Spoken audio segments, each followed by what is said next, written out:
Hi everyone, it's me, Flower Child 567. It's Friday! Yay! And welcome to the Tamriel Storyteller Hour. I'm so excited, and I can see some of you already tuning in. Hey Visionary, oh, no problem. And I'm glad that you watched the rerun. Hi Crazy, hey!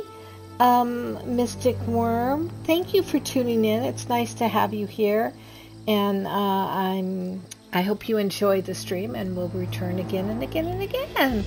Hey Sasquatch, hi. So okay, so let's go inside, shall we? Of course, I think you all know where I am. Let me just remind you, it's the Khalisan Ruin Retreat, and we're on the Telebani Peninsula, right up here. You can see where we're located, right there in that little house. Hey Angry Birds, nice to see you. I hope everybody's ready for a fun episode today, because, well, you know, I try to make them fun. I don't know. Let's go inside and let's get this show on the road, shall we? Let's go ahead and open up, light our candles, open our doors, and let's pull out that apocryphal tome and open that. Yay! Now we are officially started. Hey, check this out. I want to show you before I go any farther. Let me come up here so you can see me. I always have a hard time. Look at what I have on my shoulder. Isn't that pretty cool? So I'll tell you what it is, because I think it's actually I forget what it is.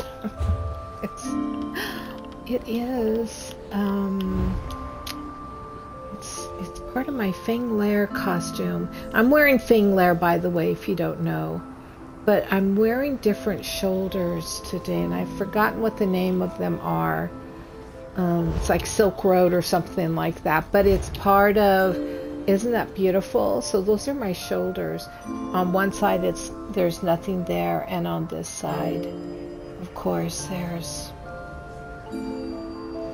there's just flowers. For me, flower. And I'm wearing flowers in my hair. Isn't that too cool? Alright, so you can see from last week, we have readjusted the house, and there's no longer a Black Brotherhood alcove there. So let's go on down, because we're going down into the basement, or into the workshop, I should say. And we're going to go to an ad. So for those of you who are not VIPs, we have a short commercial break starting.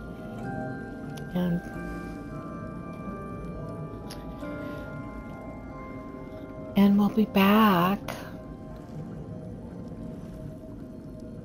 Hey Bianca, nice to see you. Nice to see you. All right, here we are. Look, I did some additions. Do you see? I put out the Pirate's Treasure.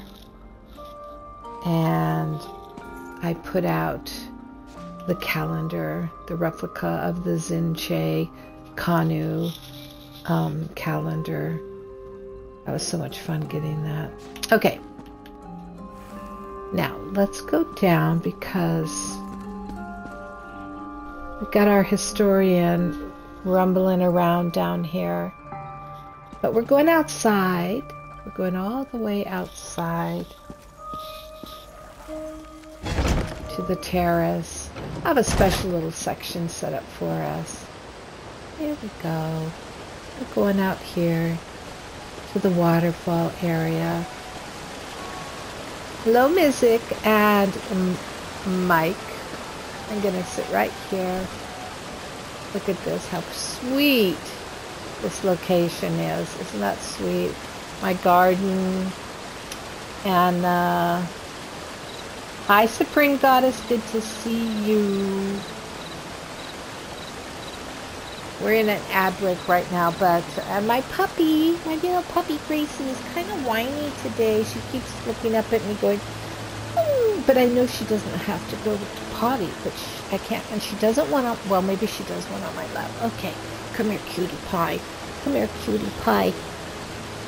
Have a seat. I need a little puppy sitting at my feet or on my lap. Here. All right. So let's get cooking, shall we? So here we are, and look at my view. Look at my beautiful view. That's what I'm seeing. And the waterfall. So pretty.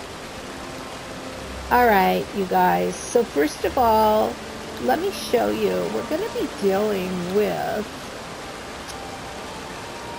northern Elsweyr mostly today. I know we've been doing dragons. We did a lot of dragons there. Hey, Michael. And I think what I want to do today is I want to, we're going to go there, but we're going to begin looking at our favorite Khajiit friends. That's why I have two Khajiits by me. And they're both different. They're both opposites. One's a liar. Mike the liar, which, you know, that's an achievement. Every time you see this guy anywhere, because he travels around Tamriel, and anytime you see him, go up and talk to him, because we do have an achievement. And I think you have to talk to him 8 times. I could be wrong. I'm not going to look it up, but you talk to him, and after you've talked to him like 8 or 10 times, you get points for that. And then of course Mizik over here, he is he's just a fun guy. That he was a reward that we all got from doing something. I don't remember. If you remember, just pop it in the chat. All right, you guys. So, like I said, today we're going to begin focusing on Khajiit, and we're going back to also northern Elsweyr. We're going to stay in northern Elsweyr. And I'm going into the lore books in our journal library, our lore library, just so you know where it's at. So you can read along with me, or at least find it in your lore. So I'm going right here to the Anequina, I don't know how you say it, archives. And there's 116 books in here, and I have so far only collected 81. Strong Onion, hello, and hi Red Fox. Welcome, you guys. It's so nice to see everyone here. Okay, you ready? So grab a beverage, something to sip on, maybe something to nibble on, kick back, and let's read some lore here. And we're going to start with this one. This is the Anequina and Pellitine, an introduction, written by Salima, initiate scholar of the Pellitine, yes, with respect to my mentors who taught me and questioned everything. May we forever approach lore with raised fur and unsheathed claws. Wow! Much of what scholars take to be true about Elsweyr is filtered through the bias and perceptions of those of Cyrodiil and other non-Khajiit lore masters and scholars. In fact, the geopolitical entities, which were originally Khajiiti clan names of Anequina, and Pellitine, are more commonly known as Anequina and Pellitine, respectively, due to the prevalence of, I can't read today, I can never read, right? Cyrodiilic-based studies, the demotion of importance of native lore by non-Khajiit scholars and the loss of native-based information. For a people who started out as nomadic clans with static locations only for trade and other social activities, attaching tribal names to locations as if these regions always existed, is problematic because it implies ownership over certain terrain when, in fact, clans originally moved as they needed to across the province now called Elsweyr. Some would note that the names Anequina and Pellitine are to Agar.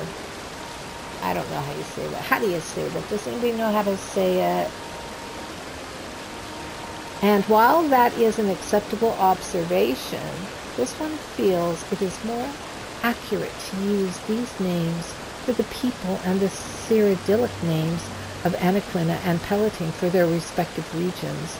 Initially, a single Khajiit moon emperor ruled the region, and he later gave rise to the famous and esteemed Darloch Bray in the First Era, 461. And during these days, 16 Khajiit clans roamed the province, and each performed a function. For example, the Anequina consisted of warriors and trained their members in martial disciplines and battle tactics. And some say that even then these clans belonged to regions or realms, but that is an oversimplification. Khajiit went where they were needed and wanted, or where they wanted to be, more or less. For reference, please examine the lullaby Khajiit, or the name dance, wherein the first known story of how the clans earned their names exists. As the clans mastered their areas of expertise, and as outside pressure started pushing them into roles in more limited geographical areas, the concept of tribal regions coalesced somewhat even within the Khajiit way of thinking. Thus it becomes more accurate to call both the people and the area Anequina, but only more accurate, not completely accurate. And the poem Zan Zab Wind Game, written by a clanless Khajiit in the First Era, 2243, shows the transition from clan name to place name as it unfolds, but questions the need for this even as the language shifts within the poem. Then came the Thracian plague in the First Era, 2260, and due to the sheer number of deaths, tribal function changed lest the Khajiit die out completely due to starvation and other hardships. 16 clans became 2 and separated in ideology as well as into geographical areas. And those of the Anequina continued to roam and follow tribal customs, and they did so primarily in the arid northern region. And those of the Pellitine stayed in greener southern region and took on customs from other lands, especially Breton and Cyrodiil, forming political and social structures that closer emulated those peoples. All of the above providers context for the differences between the Khajiit of Anequina and Pellitine, as those of Anequina continue to follow their tribal traditions. In the harsher climates of the north, they looked to the south and saw only laziness, corruption, and weakness. By following the ways of others and abandoning their traditions, the southern Khajiit proved to the north just how weak-minded and feeble-bodied they had become. As for the Pellitine Khajiit, they looked to the north and saw only parched landscapes filled with militaristic barbarians. Rule through might alone was frowned upon by these southerners, and though permanent structures existed in Anequina, the fact that many still followed the paths of homeless nomads only underscored to Pellitine just how unenlightened the northern Khajiit were. Time passed, and the division between the northern and southern Khajiit grew. It took an act of marriage to start healing this rift. In the Second Era, 309, rulers Kergo of Anequina and Azita of Pellitine married, creating the current province of Elsweyr. Though both peoples felt betrayed at this alliance, railing at the fact that they were now tied to the fortunes of those who seemingly did not share their values, the breach began to mend somewhat at first. Then the first blows to the province struck. The assassination of potentate Virsidu Shade in Kail into the Second Era, 324. Then the sacking of Anequina and the resulting slaughter of most of the royal dynasty in the Second Era, 326, by Khajiit rebels. Both these events weakened the fabric of Elsweyr's political structure, creating an opening for further instability to come. See, for further reference, the transcribed oral history of the period entitled Za Shaban Ka Achin, or the Dance of Dual Lands. And perhaps the inherent nature of the Khajiit prevented an immediate collapse of the government. Both those in Anequina and those in Pellitine tend toward independent thinking and adaptability, which makes it harder to completely prevail over them for any amount of time. But illness comes to us all, and when the Nahatan flu struck the Second Era, 565, it further damaged the shaky structure that was the Elsweyr government, creating an opening for the takeover of the city-state of Ryman and the events that followed. Well, you can see it's a very involved history, I think. Hey, Russian girl, white lines, Sasquatch. Yeah, I'll play together. I'll play with you. Frank Jacobs, Oxygen, Ciara, Turnip King, Tight Side. So good to see all of you. So, the Khajiit are really kind of interesting. And I love the way they talk. This one wants to say to you a good day. And I love how they love the 5-finger discount philosophy of life. Okay, so I want to read now to you some lore books written by, or are called Clever Kail, Perva, and the Great Boast. And there are 4 volumes in this. So today I'm really doing a story time. So before I go there, though, and read them, let's do just a little entertainment, shall we? So let me come right here, and maybe Mike would dance with me. I don't know. Mike, will you dance with me? Maybe he will, maybe he won't. But let's see what I have that I can do right now. Let's see.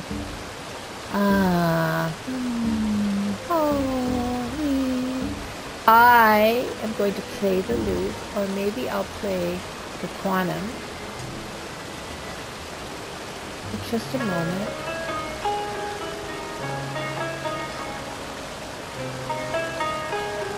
If you've ever heard Khajiit music, it's really quite nice and calming of the nerves.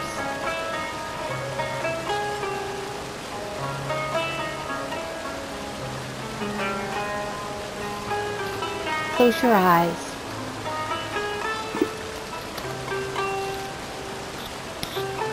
See if you begin to purr.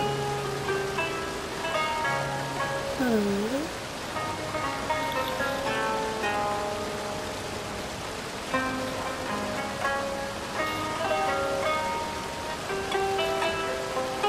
All right, let's continue our storytelling.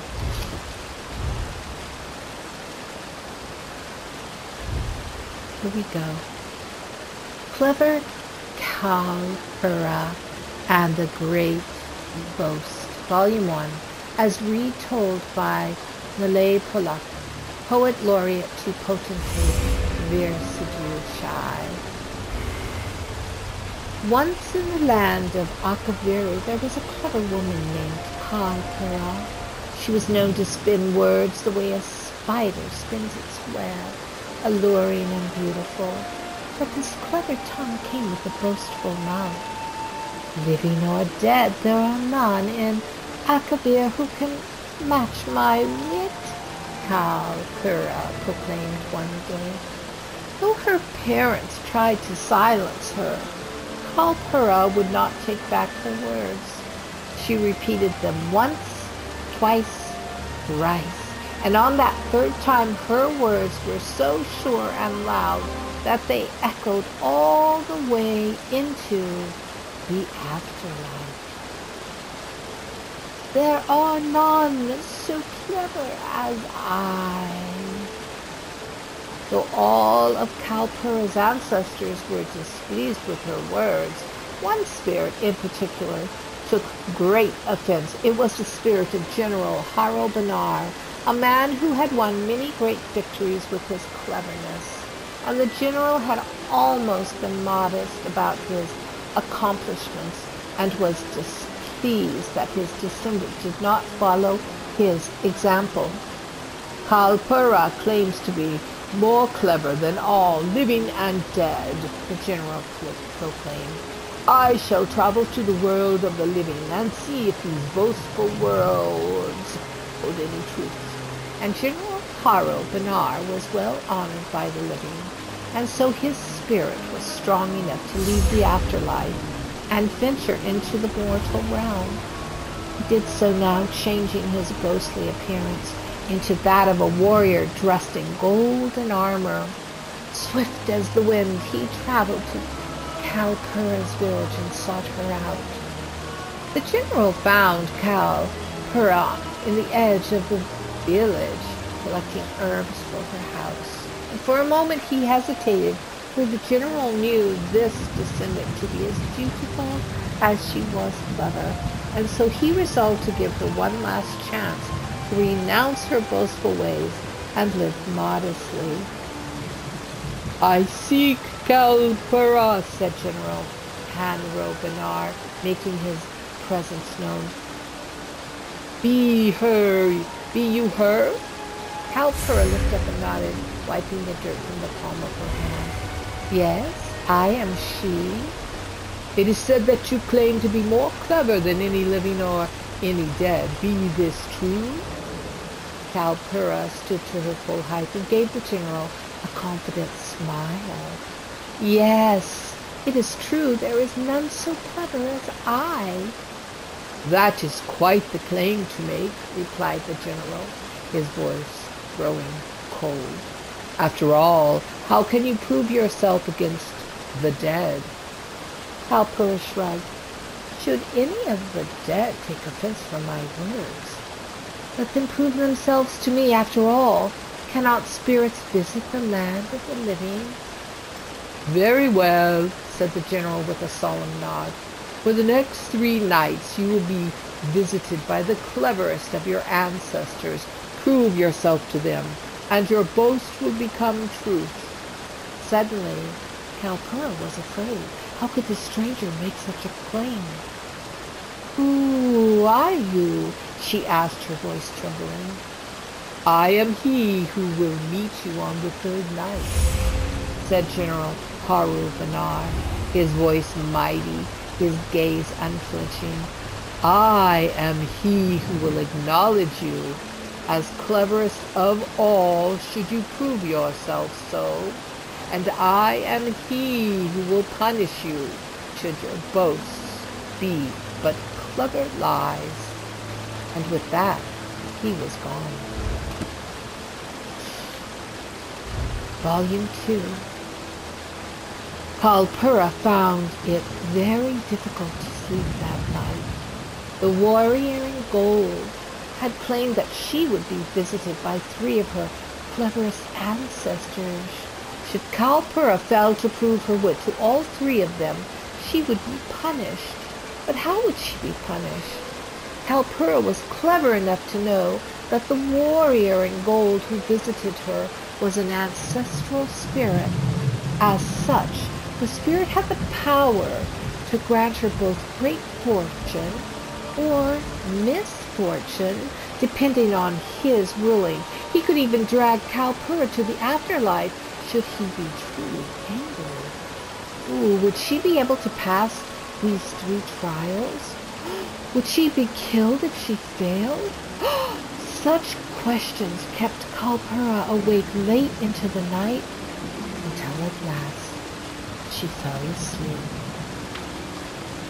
When Perva next awakened, she was not truly awakened. She was inside a dream.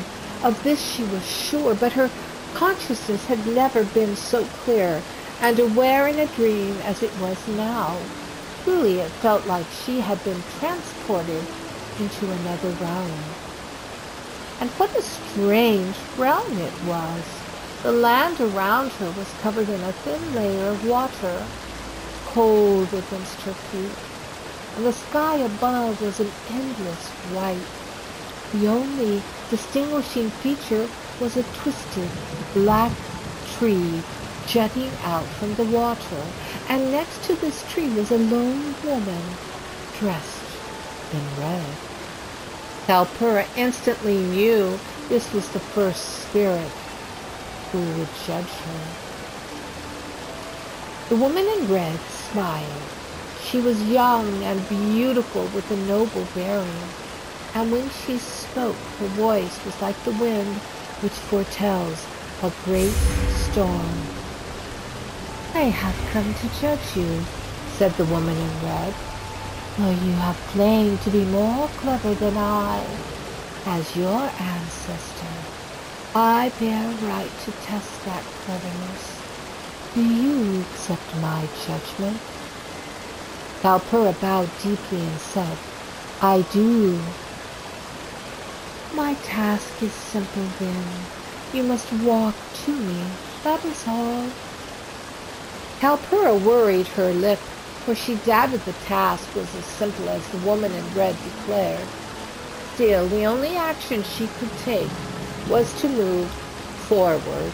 But as Perva walked, she quickly found herself moving further and further away. Actually, it should be farther and farther away. It was as if the tree and the woman in red leaned away from her just as swiftly as she walked forward. "All is not as it seems," thought Perva.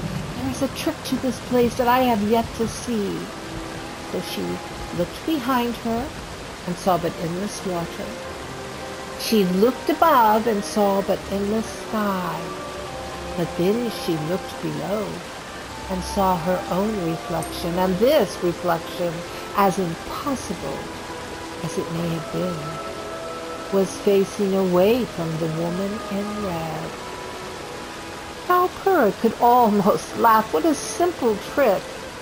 As she moved forward, her reflection was moving her away from the woman in red. And in order to walk towards the spirit, she must move her reflection in the correct direction, not herself. And so Perva turned away from the woman in red and began to walk.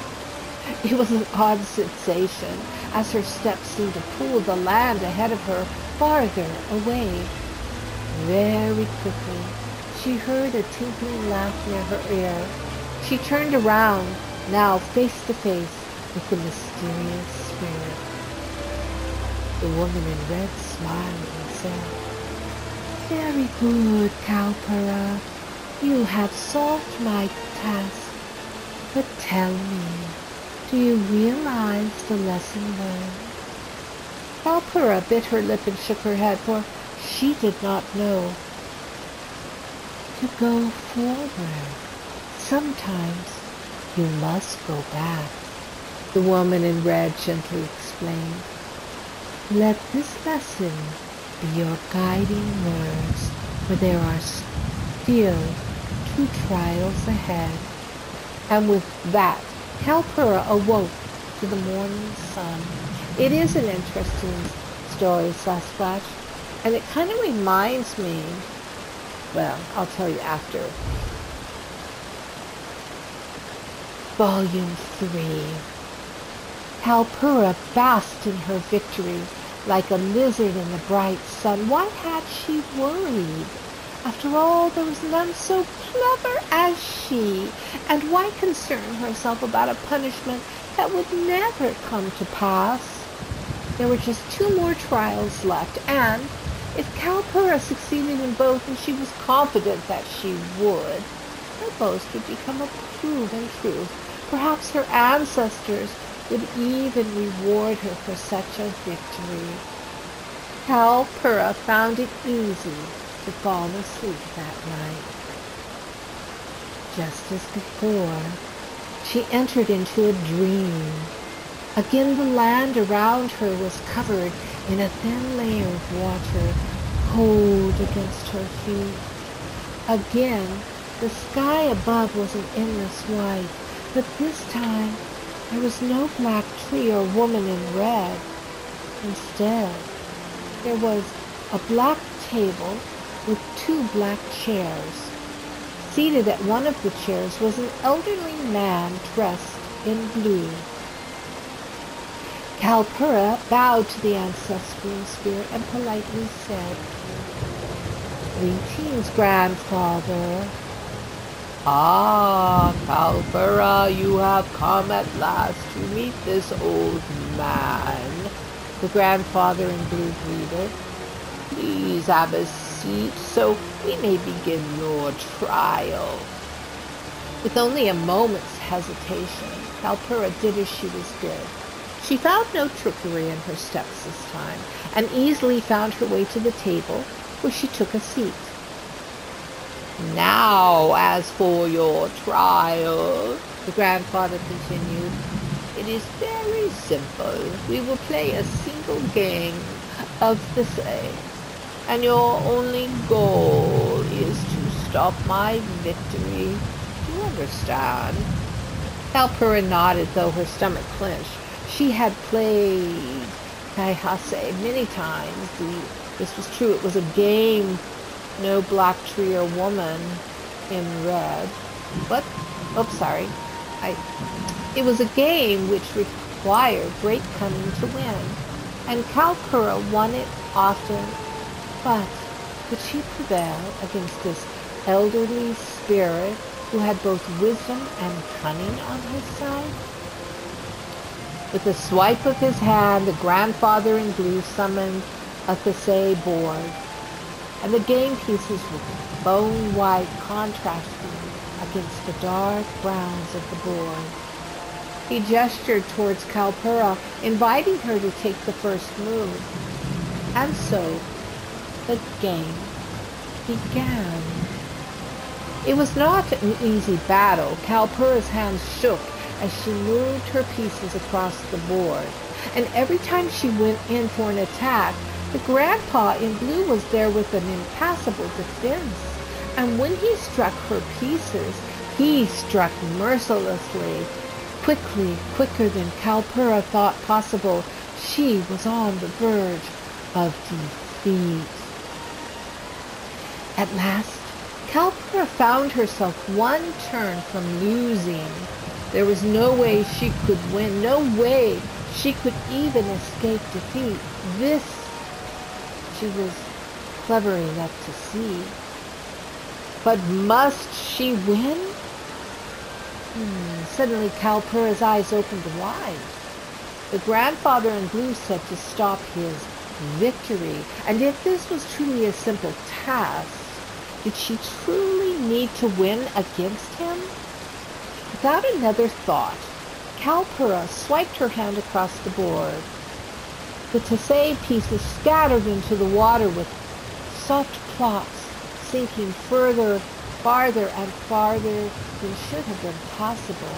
And with that simple action, there was no way for the game to conclude, and there was no way for either competitor to win. The grandfather in blue chuckled and said, "Oh, very good, Kalpura. With one move you have stopped my victory. Simple, was it not?" Kalpura panted, her breaths ragged and short. Oh, she had nearly failed the trial, and it was very possible that such a failure could have resulted in her death.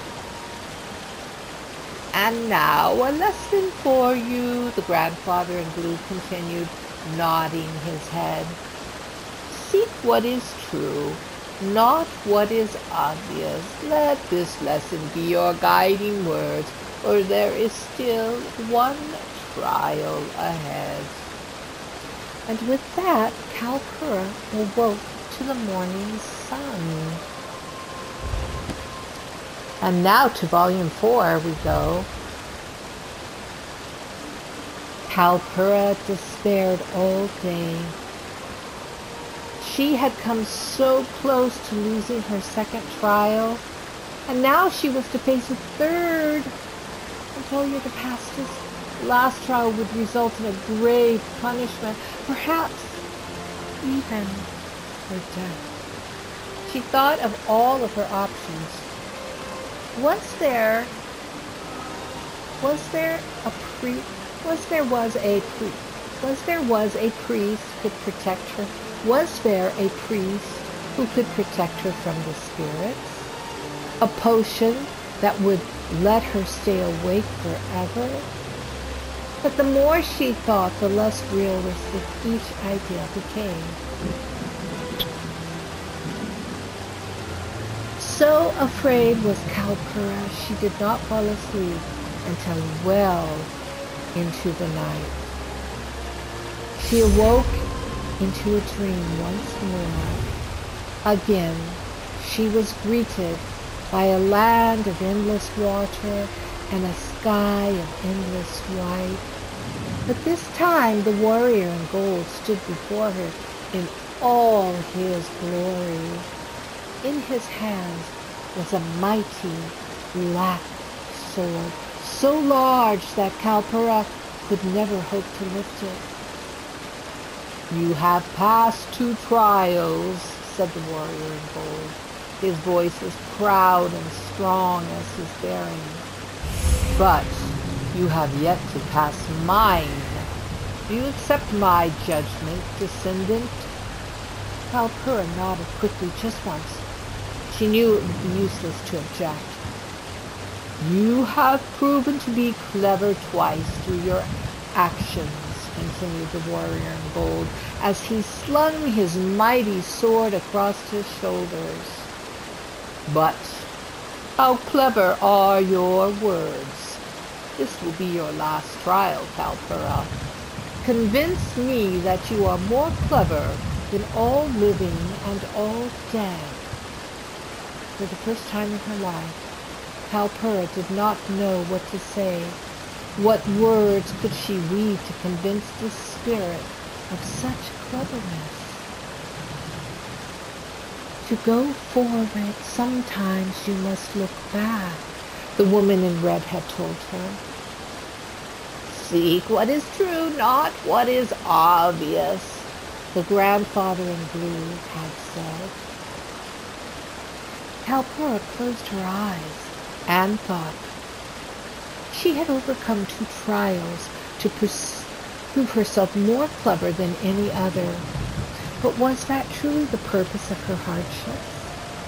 Using all of her cleverness, using all of her wit, she thought about what she had learned and what she must do. When next her eyes opened, Kalpura knew she had found the truth. "I can't. she told the warrior in gold, her hands trembling slightly. I can't convince you that I'm more clever than all living and all dead. Oh? Asked the warrior in gold, his voice even. And why is that? Because I'm not, answered Tamriel. If I was truly so clever, I would never make such a boast.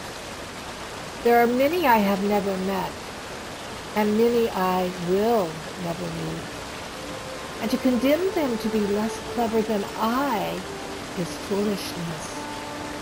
I see, said the warrior in gold, his face revealing nothing. And is this all you have to say? Perva bowed deeply, her head hung in shame. I know now that such boasts are an insult, our family's good name. I apologize. And with this, the warrior's face broke into a grin, his armor transformed into noble robes, his face growing a long full beard, and that was when Perva realized that the spirit before her was none other than General Banar, the most honored of her ancestors. You have humbled yourself before me, despite risk of punishment, said General Banar, and for that I will forgive your transgressions. Live modestly, my descendant, for there are none so clever as those who realize their own limitations. Thank you, General Banar, said Perva, her heart filled with gratitude.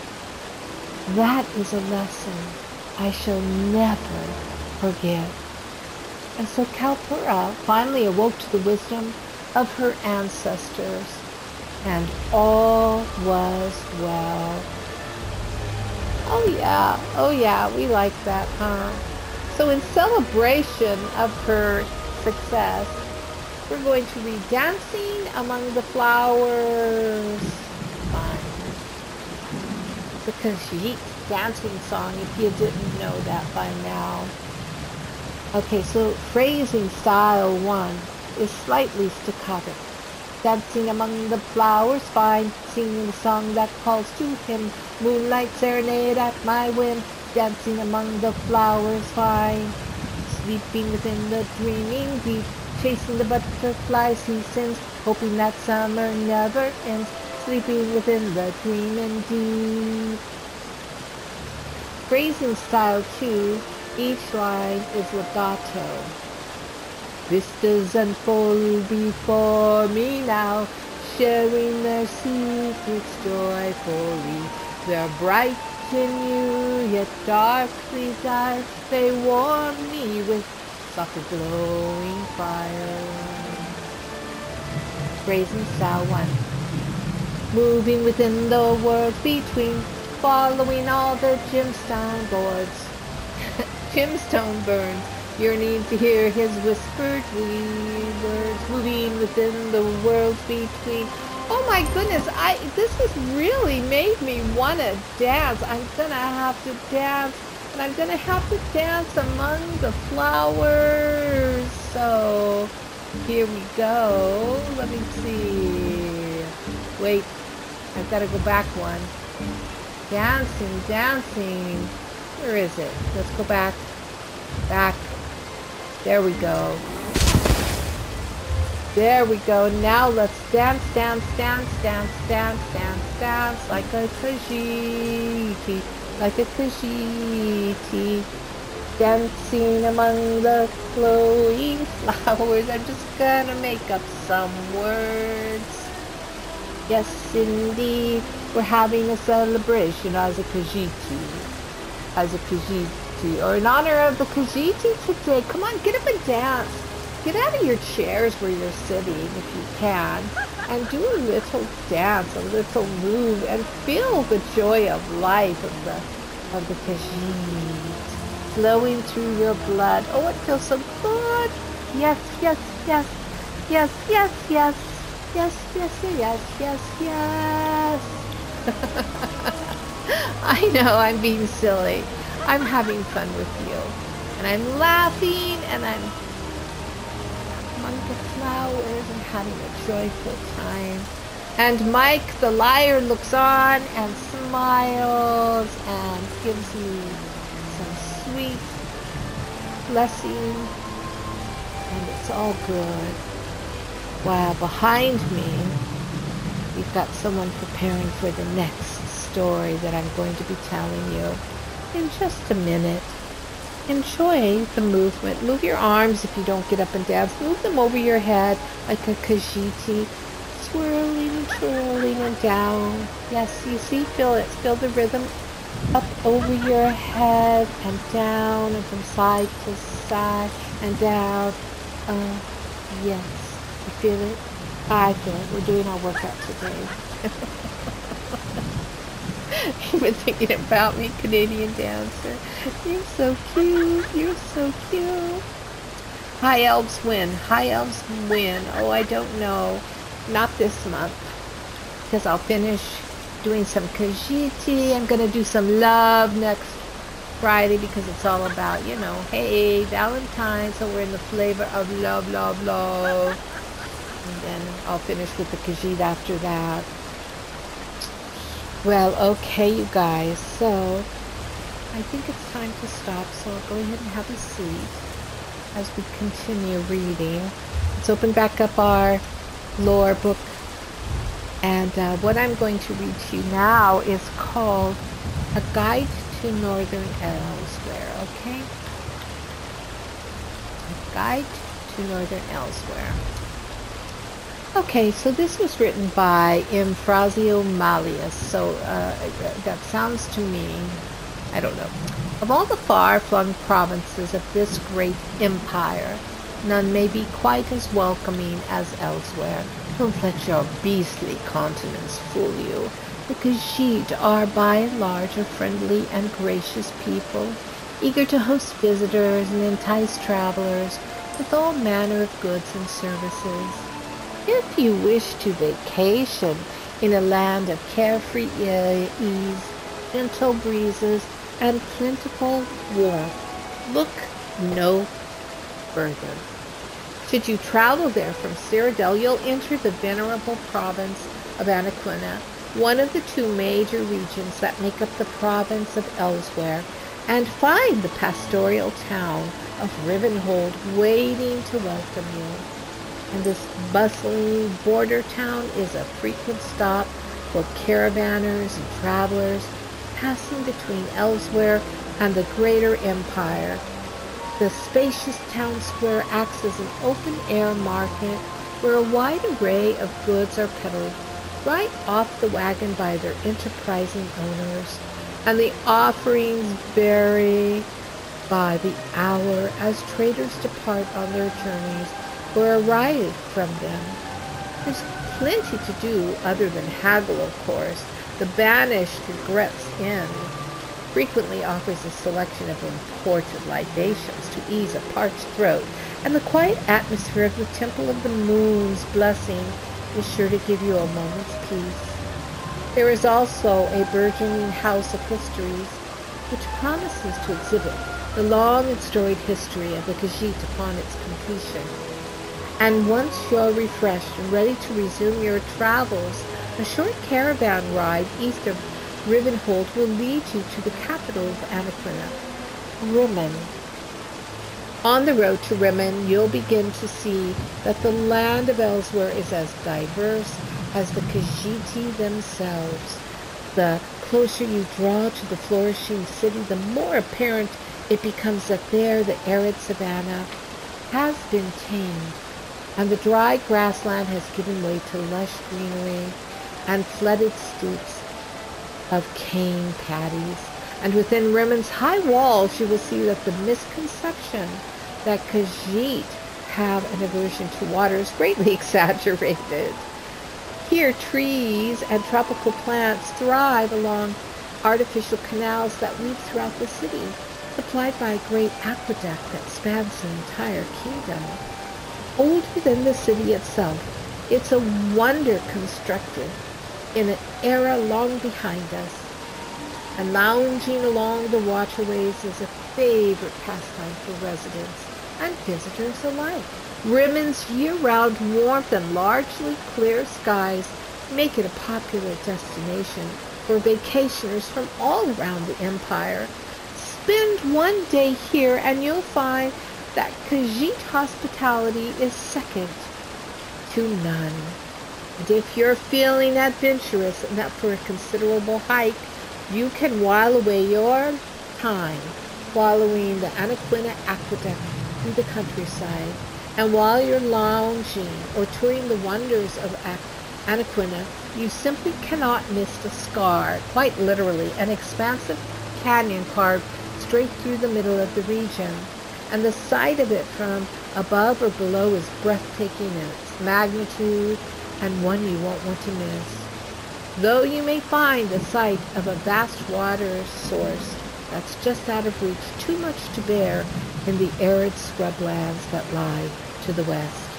Before you endeavor to traverse the winding chasm that is the scar, it would behoove you to stop by the city of Orcrest, while Riverhold is the gateway to Anequina and Rimmond, the capital.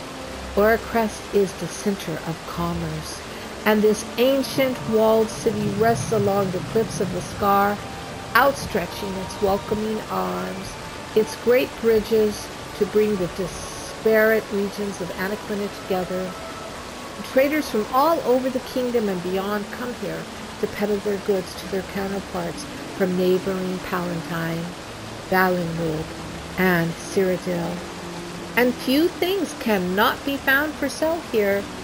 It's said that Khajiit here will part with their tail for the right price, but I admit that my fluency with Kaagra is not the best. You may have tried hustle. You may have tired of the hustle and bustle of city life. There are plenty of quieter places to take in the scenery. Blasted Moon Sugar Farms dot the meadows, and Maryvale, where the cane stalks sway along with the songs of cherry harvesters in the cool breeze. And Khajiiti temples to the divines are both numerous and strikingly beautiful, and Sunspire, in particular, dwarfs any cathedral in Kavash, though if you want a truly unique Elsweyr experience, spend some time meditating with the monks of one of their adeptoriums and take in, too, the feats of strength, agility, and skill that these dedicated ascetics are capable of. If my words have brought you this far, I hope you'll take a few steps more and begin your travels to one of the most wondrous provinces in the Empire. Oh yes, let's take a look as our last thing for today at the map of Elsweyr. It really is quite a beautiful city, and it's where I will be spending quite a bit of my time. Here's northern Elsweyr, right here, and you can see where my mouse is, that we're right here. That's Orcrest dungeon, and he mentioned the spire. Look, right here is Moongrave Fane, a very popular dungeon, and right here is the Trial Sunspire that so many love. There are houses all over the place, like the Moon Sugar Meadow, which I own, and of course up here is Sugar Bowl Suite, and another house up here, which is Jode's Embrace, which is a beautiful home. One day perhaps I'll own it. Oh, there's so much. There's 2 public dungeons, the Rimmond Necropolis, and I think Orcrest we already talked. It's just a wonderful, wonderful place to experience and explore in. This is where you'll find me right now over the next few weeks and days, and maybe you'll come and play with me here. So yeah, there you have it. What's this? What's this? Is this the home right here? No, it is not. All right, my friends. Well, guess what? This brings us to the conclusion of today's Tamriel story time, teller hour. And I want to, again, give a shout out to all of the wonderful writers of Elderscrolls Online, lore, and also all the questing. And I'm going to get the names of them, and I'm going to say them one day. You want to see me craft at the outfit station? Okay, maybe one day I will, but we'll have to wait on that. Anyways, everyone, thank you. Don't have a wonderful rest of your Friday. Have a great weekend. And let's see, does Mike have anything to say to us? Mike once spoke with a traveler who was looking for their own head. He didn't find it with both hands and the help of the Brigadines of Leoin. No, it is true. Oh, he's so funny. Let me come over here and let Mizik Thunderboots have something to say. Do you have a new mystery for Mizik? No? Perhaps the mysterious case of how Mizik came to be in such charming company. But of course, not every mystery is one that needs to be solved. That is so true. Well, my friends, again, safe travels in Tamriel. This is Flower Child 567 signing off. See you Monday for Dungeon Mania.